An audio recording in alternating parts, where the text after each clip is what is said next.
Welcome to Midco Sports Magazine, the inside and the insight on some of our favorite stories from 2014. We started the show 2 years ago, maybe. We just wanted to try it out. We used it as a quarterly show. We were going to do one every 3 months, just to tell stories, right? Why do we do this show? Why do you guys like doing this show?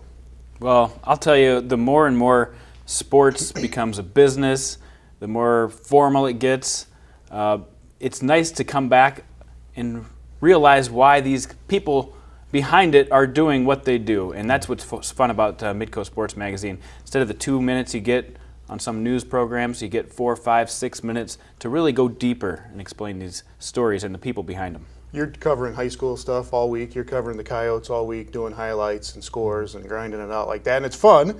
We all love doing that. That's why we're in this business. But why? Why do this show? Why do you like doing stories like this? I mean, like Jason said, it's the people. I mean, that's really what makes all this interesting. And to me, what I think is neat is this show focuses on people in this area. These are your neighbors, people that you go to school, go to church with, that are going out and doing these extraordinary things and using their creativity, using the talents they've been given. It's fun to get a little bit deeper into that and, spend some more time bringing to light what is happening right next door. It's crazy how many cool stories you can find. Yeah. A little bit of scratching that you do, and one thing links to another and links to another, and you've got a ton of great stories. And you talked about age a little bit. You've got a little more perspective now. You appreciate more, not just the highlights and things like that. I was a Sports Center junkie, through my 20s, and just worried about the highlights, and you get a little more perspective. I'm getting close to 40 now, and you really appreciate the people and the hard work that goes behind all these sports. And there's a lot of work. Alex is what, 17, 18 years old? But you've still got the perspective, don't you? I mean, you like the same reasons Jason does. Yeah, it's the same thing. I think it's, there are lots of great athletes out there in this country, and it's easy to focus on that, on just greatness, but there's more to it than that. And I think really what makes sports a big part of our lives, obviously these are the careers that we've chosen, but we enjoy this field of work so much because it is the behind-the-scenes stuff that makes it interesting. And there's still some of these stories are about great athletes. Still, right? Of course, yeah. I mean, we've talked about Billy Mills. We've talked about a lot of great athletes, but a lot of them are overcoming obstacles. We love 2 or 3 of those kind of episodes a year. One of them, who is Tristan Bender? This is a great example of a story for the show. I was out just literally shooting a 9-man football game in Canastota, and I did a double take as Hansen was snapping the ball. I said, that can't be right. The kid has one arm. And sure enough, I walked over to the bench. Their center has one full arm, his left arm. And so I said, there has to be a story behind this. And did a lot of research, talked to Tristan himself, his family, and found out there's a lot more to this story than just a one-armed football player. And I edited the story, I shot the story, and I know the story up and down, but when it gets to the point in the story where the sheriff and the priest come up to the front door and he finds out his sister passed away, I still get emotional right now talking about it, and every time I see it, it just gets me. And there's humor in these stories too, though. Talk about when you went out to shoot the story and how he saved you initially. Me and my producer, Nate Burdine, we went out on a gravel road to find his farm in the middle of central South Dakota near Alexandria, and I thought we had a 4-wheel drive vehicle. Turns out not so much, and I got stuck in about 4 feet of snow, and we had no idea what to do, so we called Tristan up. I knew he had to be close, within a mile or two.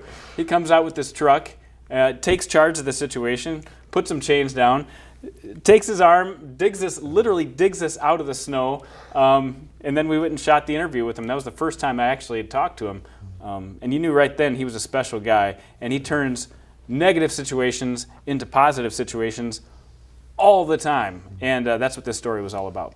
All right, a lot of stories are emotional like that, and people have overcome great obstacles. You did a story that was, I'm trying to figure out how to describe it. It's kind of whimsical. It was kind of fun. It was like this big summer camp where everybody was just having a great time in Seward, Nebraska, in this huge pole vaulting event on the street in Seward, Nebraska. Tell us about this. Yeah, we kind of talked about how it's the state fair meets the state track meet. It's just this great combination of. Where'd you hear about this first? I had worked with one of the founders when I worked for the University of Sioux Falls a few years ago, and he would.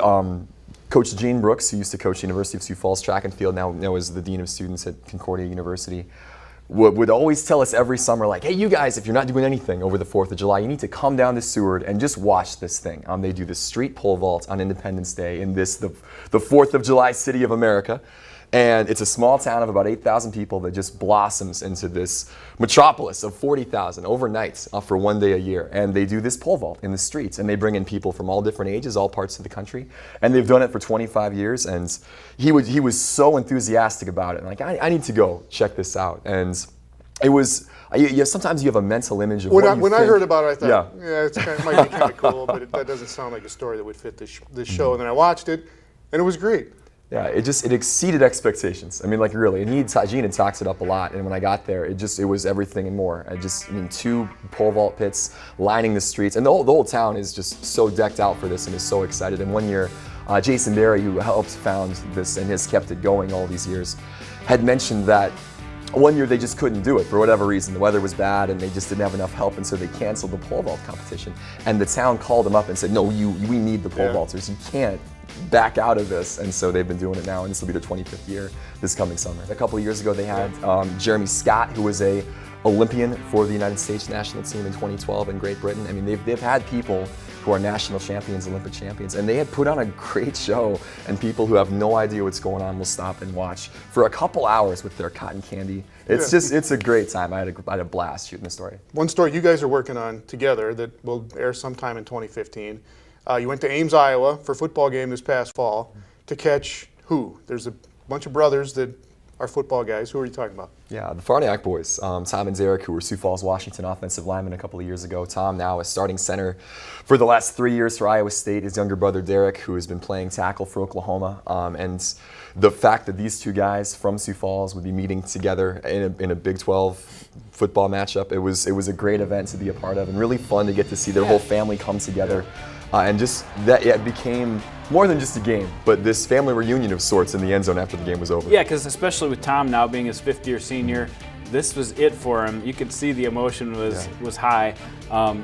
Just a handful of players from our entire viewing area of North and South Dakota have an opportunity to play in the Big 12, and 2 of them coming from the same family is pretty crazy. And they're built for this, man. This is a family of offensive linemen, if I've ever seen one. And you don't get much attention to offensive linemen, but if these guys were backs, can you imagine the publicity they'd be getting? So many players from the same family making it at that big level. And there's 2 more coming up. Yeah. I mean, don't forget Matt Farniak. He's just a junior at Washington High School right now in Sioux Falls. He's getting more attention than both those 2 did as far as high school, as a recruit in high school. So, and then there's another younger brother yet coming up who's just a freshman. So a lot of talent in that family. All right.